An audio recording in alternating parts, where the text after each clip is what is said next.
Hi, my name is Grace Goodwin, and I'm a dietitian with the Metro Public Health Department. I work in the WIC program, the Supplemental Nutrition Program for Women, Infants, and Children. March is National Nutrition Month, so I'm here to bring you some of the questions that I most frequently get as a dietitian.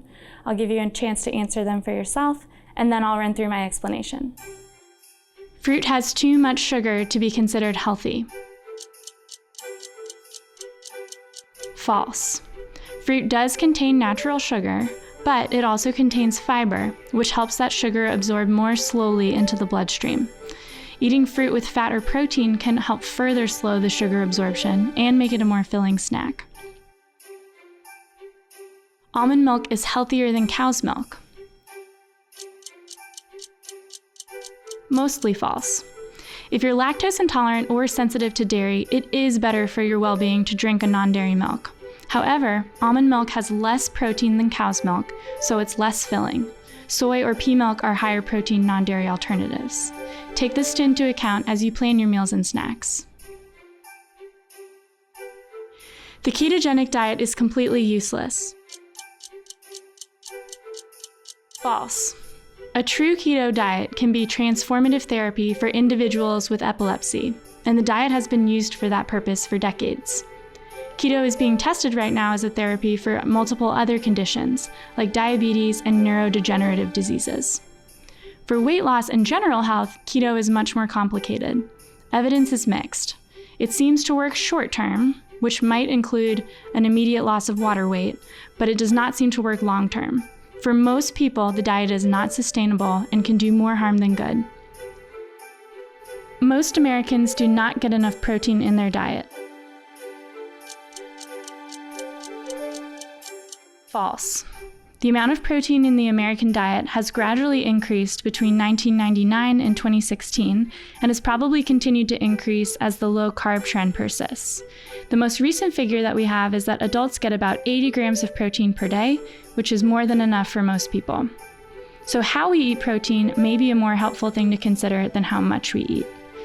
The most helpful way to eat protein is majority from plant sources. That would be legumes, nuts, and seeds, and spaced evenly throughout the day, so some at every meal and snack, for more sustainable energy and greater satiety. It's better to choose low-fat dairy than full-fat dairy products. Neither. Evidence is mixed on this one. Historically, major medical organizations have promoted low-fat dairy as the ideal choice. It's lower in calories, which can promote a healthier weight status.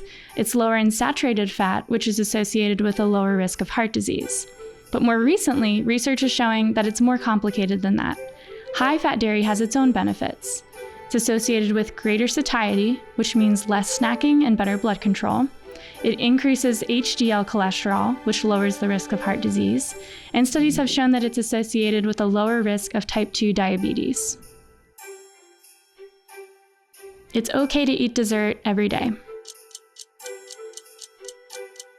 Fact. There is absolutely a place for sweetness in your everyday life. Restricting foods too harshly can have the opposite effect as intended, causing you to crave them more. What's ideal is open permission to intuitively eat what you want and need. Make your dessert intentional, really enjoy it, rather than snacking on it mindlessly. Coffee is damaging to your health. False, unless you're drinking a ton of it. Coffee is full of antioxidants and has been found to be associated with lower levels of depression in women. However, it can increase cortisol levels, which contribute to stress and anxiety, and can exacerbate urinary issues and acid reflux.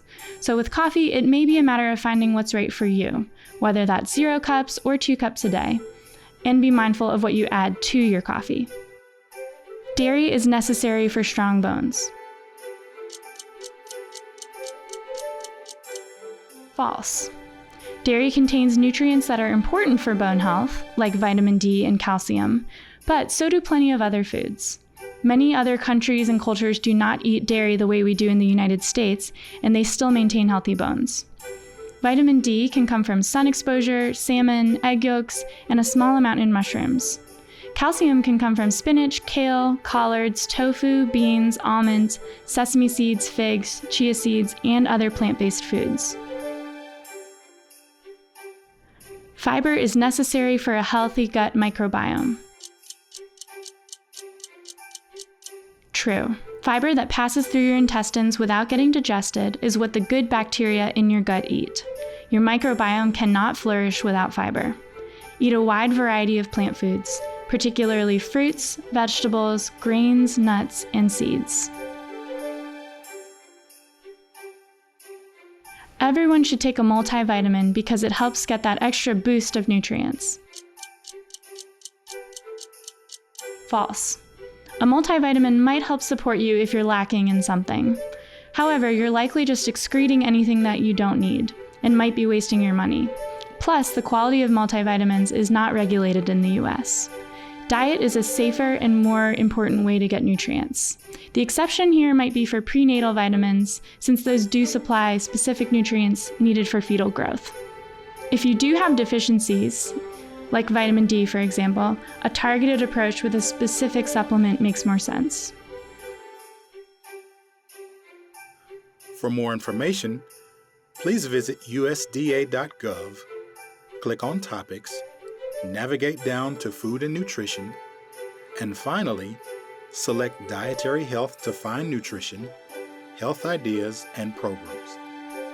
You may also check out choosemyplate.gov to help build healthy eating habits.